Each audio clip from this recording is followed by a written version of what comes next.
Internet, nous revoilà. Les Danes sont des proto-valériens issus issus du Great Empire of the Dawn, et leur épée vient de l'espace. Voilà, ça vous l'avez. C'est pas le sujet, mais vous l'avez. Ça, voilà, là on est dans le deep c'est lore. Ça, tu veux du spoiler? Tiens, allez. C'est pas vraiment un spoiler, c'est personne ne sait de qui tu parles. Non, ok, on va y aller full spoiler. Qu'est-ce qui se passe dans la suite des aventures de Dunk et Egg? Vous n'avez pas le droit de vous plaindre de ce que je vais vous dire, ok? Egg, qui est donc, rappelons-le, le quatrième fils du roi, va néanmoins devenir roi. Il va être Aegon the Fifth. Voilà, il va monter sur le trône. Ce qui veut dire que plein de gens vont devoir mourir avant. Je vais pas vous donner les détails, mais vous l'avez. Avant ça, il va passer plusieurs années à vivre sa jeunesse avec Dunk à ses côtés en tant qu'écuyer. Sauf que Dunk, à ce moment-là, il sait évidemment que c'est Aegon Targaryen. Ses aventures feront l'objet des saisons à venir, mais il n'y en a que 2, en plus de celles-là, qui ont été écrites et publiées. Par contre, on sait ce qui arrive à la fin de la vie de Dunk et Egg, puisque des personnages, notamment dans Game of Thrones, en parlent. Dunk devient membre de la Kingsguard, la garde royale de Egg, et c'est le plus célèbre des membres de la Kingsguard. C'est celui qui a le plus de pages dans le grand livre des Kingsguard. Ça, c'est spoilé, si vous avez regardé Game of Thrones, vous le savez. Oui, mais vous vous en souvenez pas. Mais à un moment, Joffrey taunt Jaime en disant regarde, Ser Duncan the Tall, il a plus de pages que toi. Et pour moi, c'est pour ça que la prophétesse, elle lui dit tu seras plus riche qu'un Lannister. C'est parce qu'il aura plus de pages que Lannister dans le livre de la Kingsguard. Mais il y a d'autres interprétations, parce qu'à un moment, il va kiffer une meuf qu'un Lannister kiffe aussi, tu vois. Mais moi, là, je suis pas déçu, là. J'en suis là. Là, je suis pas déçu. Donc, Egg va être roi. Dunk va faire partie de sa garde royale. Jusqu'ici, tout va bien. Entre-temps, ils ont vécu plein d'aventures. Ils ont été à Winterfell, ils ont été à Dorne. Ils ont sûrement été à Tarth, l'île d'où vient Brienne. Ils ont fait plein de trucs. Et il meurt. Oui, parce qu'on le rappelle, Brienne est supposée... probablement une descendante qui s'ignore de Dunk. Donc il est possible qu'il fasse un tour à Tarth et qu'il y rencontre par exemple une femme de sa taille. Une tarte. Ouais, une petite tarte quoi. Ce qu'on savait jusqu'à maintenant, c'est que Dunk et Egg meurent en même temps lors d'une tragédie qui s'appelle la tragédie de Summerhall, qui est le palais d'été des Lannister, qui ne sont pas quand ils sont pas à King's Landing. Et ce palais, vous ne le connaissez pas dans Game of Thrones. Pourquoi ? Parce qu'il a tout simplement explosé en tuant dans un grand incendie Dunk et Egg, en plus de tous les gens qui étaient présents. Et c'est un incendie qui a eu lieu a priori parce que Egg, qui donc va vivre des choses et échanger peut-être d'avis sur le monde, était obsédé par l'idée de refaire éclore des œufs de dragons et de refaire vivre des dragons. Et donc il est possible que ça soit, on n'a pas les détails, mais il est fort possible que ça soit dans ces expérimentations-là qu'il ait fait exploser le palais de Summerhall avec lui et Dunk dedans. Ok ? Moi, je pensais que c'était à ça que faisait référence la prophétie. C'est possible, parce que dans la série, ils ont ajouté dans la prophétie « Je vois un dragon mort et pas toi, et du feu ». Mais nous, jusqu'ici, on savait que Dunk et Egg, ils meurent... Le dragon mort, ce serait Egg, le machin, enfin tu vois, le dragon mort, ce serait les Targaryens en général. Moi, j'avais vu ça comme ça. Franchement, les deux se tiennent, et souvent les prophéties, c'est rigolo quand elles collent à plusieurs choses, parce que donc ça, c'est ce qu'on savait jusqu'à maintenant. Et le spoiler que l'acteur de Egg a révélé, dans une adorable interview où ils sont en train de faire des marionnettes avec Peter Claffey, donc qui joue Dunk, il a dit, on sait que Dunk et Egg, ils meurent à Summerhall, mais bon, George R.R. Martin nous a dit, et là tu vois Peter Claffey qui commence à comprendre et qui est là, ouais, on va pas le dire. Et le petit Dexter, il est sur sa lancée, il comprend pas qu'il est en train de lui mettre des marionnettes. Oui, ils sont en train de fabriquer des marionnettes. Des sock puppets. Et là, Dexter, il dit, George nous a confirmé que Dunk survit à la tragédie de Summerhall. Et là, Peter, il regarde la caméra en mode coupé. Non, il dit pas genre The Big Fire, but Dunk survives. Oui, voilà, c'est ça. Ouais. Donc, Dunk ne meurt pas à la tragédie de Summerhall, contrairement à ce qu'on croyait tous. Et donc ça veut dire qu'il vit une vie cachée. Voilà. Et tu vois, ma théorie de Dunk, il est immortel. Tu vois pourquoi elle est de plus en plus nourrie ? Parce que je me dis peut-être vraiment qu'il peut pas mourir. Wow. Et alors non, Gandalf, c'était pas une interview en live apparemment, de ce que dit la journaliste qui a mené cette interview. Elle a été tournée en octobre pendant la promo de la série, mais elle n'est pas sortie jusqu'ici. Et en fait, quand t'es un média qui interviewe, s'il te demande est-ce que tu peux couper ça, t'es pas obligé. Parce qu'en fait, c'était en on, t'as les images, c'est un fucking scoop. Je sais pas, y a rien qui dit que le média a refusé de couper ou quoi, hein, mais peut-être on peut se dire, ah, c'est la prod, ils ont fait exprès de planter l'info, machin. Moi, je dis. C'est ce que vous voulez, hein. Mais. Tout buzz est bon à prendre. Allez, s'ils sont pas trop cons. Oui, et puis. Il laisse ce petit bonbon, parce que moi, personnellement, ça change pas ma life. Oui, voilà, quand juste tu regardes la série. Ça change absolument pas ta life. Mais quand t'es comme moi, dans les bons Reddit, dans les bons podcasts, on est parti, nous, le fandom, là, on est parti en couille. Parce que du coup, si Dunk ne meurt pas, et que en plus, on part du principe comme moi, que peut-être il a un aspect un peu magique, en tout cas, il a peut-être une forme de longévité. T'es pas la seule à penser ça. Qu'il a... ça dépend comment tu l'expliques. Moi, j'ai pas vraiment d'explication. Je pense pas qu'il a du sang magique, que c'est un bâtard de roi ou quoi. Mais je pense que voilà, c'est un peu l'élu comme Azor Ahai ou quoi. Ok, d'accord. Il a un rôle à jouer. Et ce rôle, c'est un peu d'incarner voilà, la chevalerie dans ce qu'elle devrait être. Et il y a des gens qui ont théorisé que du coup, souvenez-vous, Cold Hands. Cold Hands, au-delà... Ok, Game of Thrones. Bran va au-delà du mur. C'est dangereux au-delà du mur, vous savez. Et il tombe sur... Dans la série, c'est son tonton Benjen Stark. Mais dans le bouquin, c'est pas lui. C'est un monsieur qui s'appelle Cold Hands parce qui est anormalement grand. Alors, il est assez grand et il monte sur un genre de caribou géant. Donc clairement, il est assez grand pour avoir cette monture-là. Et qui a des yeux bleus comme tous les White Walkers. Et qui est un peu... il est mort, mais il n'est pas zombifié comme les White Walkers. Il parle et tout. Et il est gentil, entre guillemets. En tout cas, il aide Bran. Et dans la série, c'est lui qui sauve Jon Snow et tout au moment où... Vous savez, ils se font avoir un dragon par le Night King et tout, mais oubliez ce que vous savez de la série. Je pars du principe que tout ce qui a trait à Cold Hands dans la série n'est pas canon, et ce n'est pas confirmé dans les livres. Je pense que dans les livres, Cold Hands, c'est pas Benjen Stark du tout, et je pense que Bran l'aurait reconnu parce que c'est son tonton. Je pense juste que dans la série, pour plein de raisons, pour expédier ce personnage dont il savait pas quoi faire, dont le mystère n'est pas résolu, pour nous donner un visage qu'on connaît et répondre à la question de qu'est-ce qui est arrivé à Benjen Stark qui dure depuis la saison 1, ils se sont dit, bah allez, il va y avoir un genre de Benjen Stark zombie au-delà du mur qui aide Bran, la boucle est bouclée. Pourquoi pas? Ça, c'est la série. Dans les livres, Cold Hands, c'est beaucoup plus... C'était satisfaisant parce qu'on avait vu Benjen Stark au début. Mais moi, en plus, toute la vie, je veux savoir ce qui est arrivé à Benjen. C'est comme... Syrio Forel, tu sais, moi je suis en mode il est pas mort, on va le revoir, Arya elle va le revoir à Bravos, c'est sûr. Bon, pas encore, mais dans le livre, il est pas fini le livre. Et donc il y a des gens qui ont théorisé que comme en plus on sait que Dunk a déjà été à Winterfell et tout, qui finissent par des chemins divers et variés que vous pouvez inventer dans votre tête, par devenir Cold Hands, devenir cette forme d'entité au-delà du mur, qui est éternelle et qui vient finalement aider l'humanité à vaincre les White Walkers. Si on part du principe qu'en aidant Bran, il aide l'humanité, parce que Bran et le Three-Eyed Raven, c'est autre chose. Et en plus, donc Bran, quand il se retrouve dans la caverne avec la corneille à 3 yeux, le Three-Eyed Raven, ce gars-là, il existe à la période de Night of the Seven Kingdoms. Il est jeune, c'est un combattant qui s'appelle Brynden Rivers, qui est hyper important, qui a notamment... qui apparaît dans les puisqu'on est dans le flashback de Daemon, ouais. Non, mais il va apparaître dans la saison 3. Il va apparaître dans la saison 3 de Dunk et Egg, et peut-être même dans la 2, il y a moyen qu'ils le glissent s'ils veulent. Là, on est dans les spoilers, hein. Les gens acceptent de se faire spoiler la gueule, là. Hein. Je vous ai dit. Ouais, je vous ai dit, c'est les spoilers. Okay.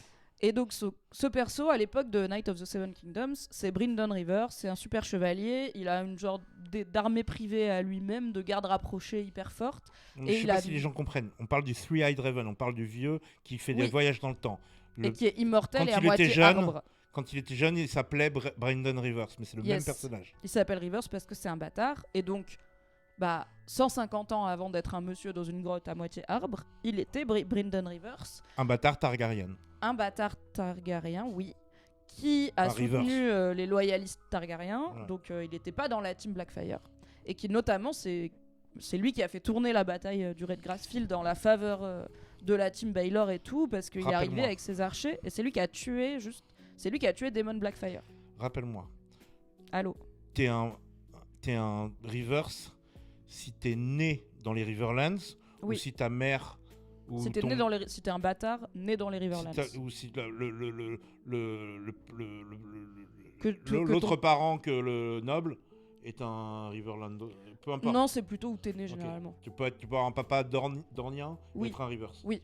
Si t'es né et que t'as grandi dans les Riverlands, ton nom et que t'es un bâtard, ou un enfant non déclaré, ton nom de famille c'est Rivers. Et donc oui, Brynden Rivers c'est un des bâtards. En gros, avant le roi actuel, il y avait un Aegon, je crois. C'est un bâtard Targaryen Blackfyre ? En fait, le truc c'est que un des rois Targaryens avant Daeron avait plusieurs enfants et il s'appelait aussi Aegon. Et dont Daemon qui était un bâtard et Daeron qui était son héritier. Okay. Et sur son lit de mort, ce roi-là, il a décidé de légitimer tous ses enfants, les bâtards y compris. Donc il y a certains bâtards comme Daemon Blackfyre qui est devenu le leader de la rébellion qui a dit moi je suis autant légitime que toi puisque mon père m'a légitimé et je suis vachement plus Targaryen que toi. Brynden, c'était un bâtard du roi mais qui a décidé de rester loyal à de pas renverser la lignée. Qui est sa mère ? Oh là là. Wiki. Brynden Rivers. Parce que là, on me dit c'est un bâtard Targaryen feu noir. Au contraire, il est pas contre les feux noirs de fou. Mais les feux noirs, c'est juste les bâtards Targaryens. Ok, d'accord. Alors, c'est le bâtard du roi Aegon IV par sa 6e maîtresse, qui était aussi une noble, Mélissa Blackwood. La famille des Blackwood, on la connaît. Vous vous souvenez du grand qui s'est levé pour péter pendant le discours de Dunk, c'était un Blackwood. D'accord. Donc, les bâtards royales, ça veut pas dire que ta mère, c'était une fille de cuisine ou une travailleuse du sexe. Ça peut être juste une des maîtresses du roi. Et en fait, il y a toujours des bâtards royaux qui sont plus ou moins élevés, reconnus publiquement, mais pas dans la dynastie, mais qui vont avoir, tu vois, des bons postes, des domaines.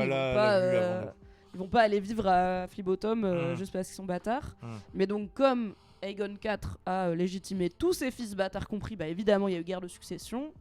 Et l'équipe Blackfyre, c'était l'équipe pro Daemon le bâtard qui veut prendre le pouvoir et qui a fini par être vaincu, notamment parce que Brynden Rivers, son demi-frère du coup, est arrivé avec ses archers et a fait basculer la bataille dans le bon sens et a permis de donner le temps à Baelor d'arriver avec ses troupes dorniennes, car Baelor était allé chercher les alliances de Dorne puisque c'est lui qui fait beaucoup de diplomatie avec Dorne.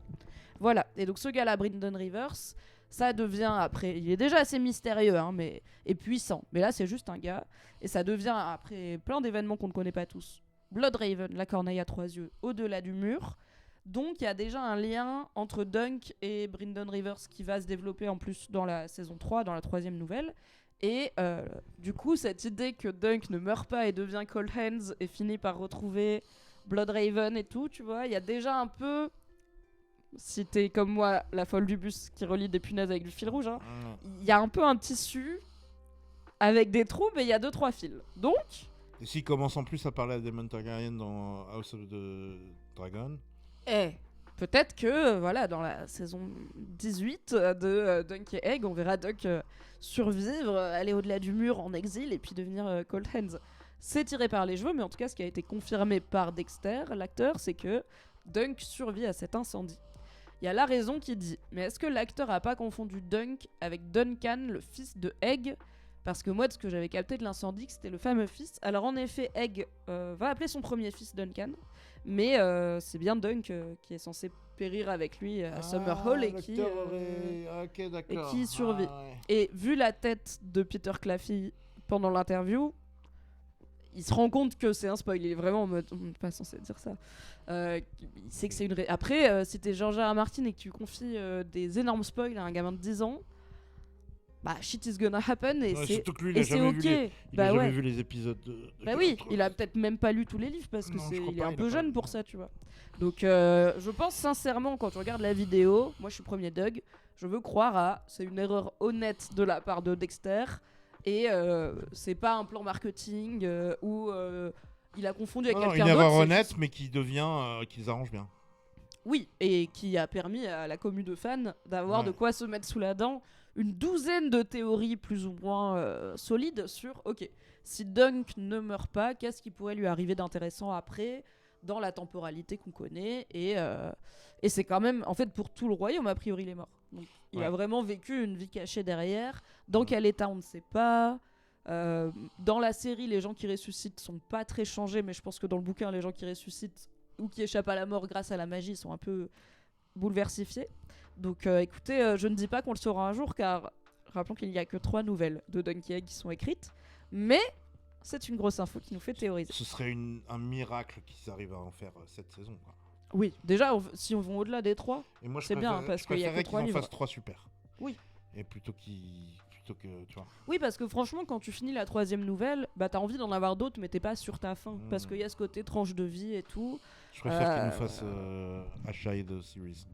Ouais, Fire and Blood partie 2, on a toujours pas la 2e partie des Targaryens. Ouais, juste Woods of Winter. L'autre qui revient, oui, déjà. Oui. Et puis l'autre qui revient de Valyria avec son dragon et qui a des vers bizarres dans le bide.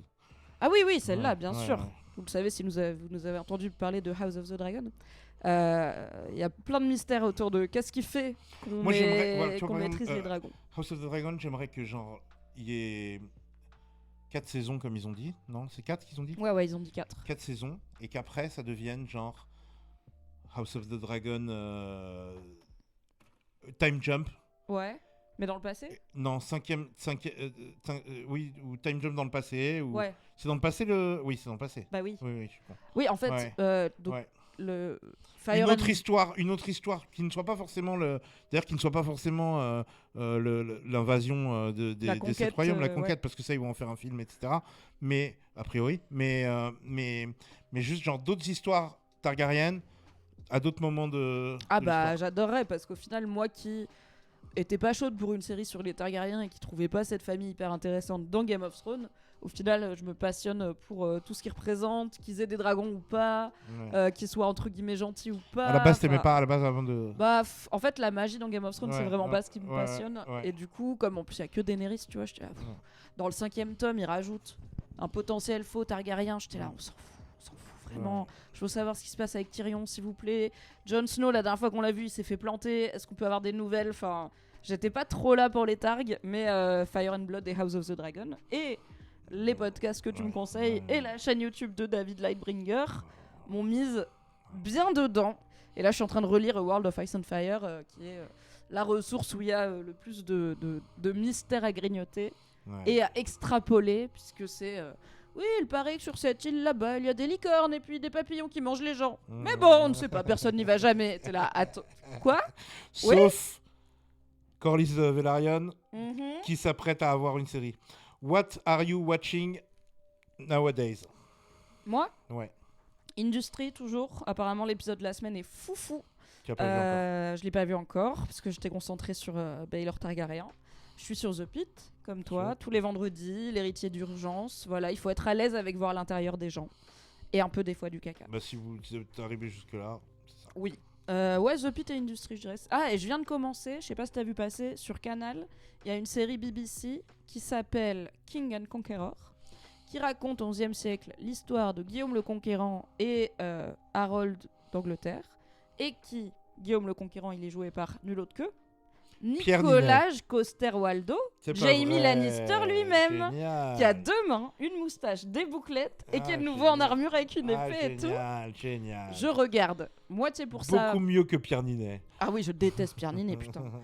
Moitié pour ça, moitié pour l'Angleterre du XIe siècle, j'adore. J'ai vu le premier. C'est un peu... Bon, le budget il fait un peu tiep, mais on va voir. Franchement, je trouve juste pour l'instant c'est pas historiquement très fiable, mais si l'intrigue est cool, c'est 8 épisodes, c'est quand même une série médiévale, il y en a pas mal de cool en ce moment, que ce soit sur Netflix ou quoi, donc je suis contente, ça s'appelle King and Conqueror et je vous dirai. On nous demande si on regarde Shrinking, moi j'ai arrêté à début de la saison 2. Moi j'ai arrêté saison 1. Moi si j'ai envie de regarder des gens se faire psychanalyser, je ferai ma psychanalyse moi-même. Tu regardes quoi en ce moment à part The Pit, toi? Moi, je regarde... tu sais quoi, j'ai regardé... On nous demande aussi si Arya... il va y avoir une série sur Arya. Ils en parlent depuis longtemps, mais je suis pas sûr. C'est pas clair. C'est pas clair et je pense que c'est risqué de faire une suite à Game of Thrones, pour le coup. Ouais. Je pense que c'est malin de faire des préquels pour l'instant. Ouais. Je regarde... on en parlait la dernière fois. Gendry Tarkovsky, je sais plus comment ça... Gendry Baratheon? Non, bon, le je vais écorcher son nom, mais je vais dire Gendry Tarkovsky, qui est un mec qui est un animateur qui a animé plein de séries géniales Oui. et qui est pressenti, qui est plus que pressenti, qui a été chargé de développer une série animée sur les 9 voyages Oui, de Corlys Corlys de Velaryon. Corlys Ça, c'est Velaryon. confirmé. Ça, c'est confirmé. Ok. Donc c'est pas demain, mais c'est confirmé, c'est en prod, on est ravis. Donc, lui, en fait, moi, j'avais vu sa série Clone Wars de Star Wars, tu vois, Qui a bonne réputation, qui non? est très cool, Ouais. qui est pas celle en 3D, qui est la toute première, qui dure, je crois, une saison, un truc comme ça. Je me demande si c'est même pas un film. Non, il y a eu le film. Le film était déjà en 3D. Ah, Star Wars, je peux pas t'aider. Non, mais ouais, je sais plus. Bref, en tout cas, il y a un Clone Wars en 2D qui est magistral. C'est aussi le mec Qui qui doit a être fait. dispo sur Disney+. Ouais. C'est aussi le mec qui a fait Samurai Joe, Samurai Jack. Yes. Samurai Jack, où j'avais vu quelques épisodes, ils sont très très très beaux. C'est très arty, quoi. Ça parle pas, il n'y a pas une ligne de dialogue. Si tu regardes un truc. Bah écoute, C'est hyper j'ai beau. hâte de voir la patte que ça amène Et en au fait, voyage du Sea Snake. Hein. Et donc j'ai regardé sa dernière série en date, qui s'appelle. Oh putain, le nom je m'échappe. C'est pas Savage, c'est un autre truc. Le chat va l'avoir, c'est sûr. Attends, Clone Wars. Je suis sur le chat là. Le chat là, mais le chat il est un tout petit peu en décalé. Primal. Primal. Merci. Incroyable. Merci le chat. Je dis sauvage, c'est pareil. Oui, c'est pas loin. Et ben ça, c'est genre des dinosaures et des hommes préhistoriques. Yes. Et c'est stylé, mais trop stylé. Bah, du coup, ça donne confiance pour la Donc, série. ça donne méga confiance. Sur les 7 Voilà. voyages, les 9 voyages. Les 9 voyages. Les Donc 9 on sait que dans les 9 voyages, il va y avoir peut-être des... Je sais pas s'il y aura des wyverns, mais il y aura des animaux chelous, il y aura des bestioles chelous. Il y aura des... Alors certes, des peuples et des cultures différentes, mais Ouais. aussi peut-être... Enfin, il y a plusieurs races, on va dire, humaines ou humanoïdes à Ouais. Westeros. Il y a même les Targaryens, on peut les considérer presque comme une autre race, Ouais. puisqu'ils ont quand même des pouvoirs. Et il y a moyen qu'on voit des choses étonnantes. C'est aussi pour ça que le choix de l'animation, il est malin. Parce Ouais. qu'il va falloir montrer beaucoup de choses. Targaryens qui sont seraient des mutants, effets pour moi, spéciaux. plus que des- Ouais, des mutants... engineers. Voilà, créés en laboratoire, quoi. Exactement. On n'a pas de date hein, pour les voyages de Corlys Non. Velaryon, c'est à peine confirmé, mais on a hâte. On est tous les deux chauds pour la série Spider-Man Noir, Oui. qui arrive en mai sur Prime. Ce sera 8 épisodes d'un coup, on vous en redonnera des nouvelles, mais J'ai ça a l'air appris aujourd'hui très joli. que Mimi était très grande fan de Nicolas Cage. J'adore Nicolas Cage, depuis Volte-Face, je crois. Ouais. Et tu vois, même à un moment, c'était un peu de bon ton de pas l'aimer et de dire il fait que des films de merde direct ou DVD. Moi, je l'ai toujours aimé. Gates, quoi. Benjamin Gates. Ah, j'adore Benjamin Gates. Ah ouais. Ouais. Wow.